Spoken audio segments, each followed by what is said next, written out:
Los verdaderos americanos nacieron aquí en esta tierra, en esta selva que ellos talaron, en estos ríos que ellos contaminaron, en estas montañas que ellos explotaron.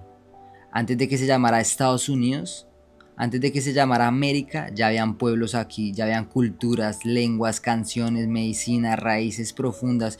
Y entonces llegaron con las promesas de paz, con cruces en las manos y armas escondidas detrás de la espalda.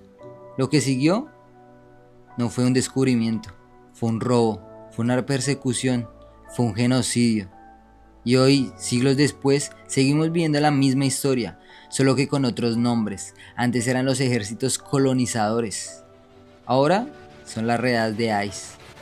Antes eran rifles de pólvora, ahora son pistolas y chalecos antibalas contra un trabajador que apenas carga un martillo.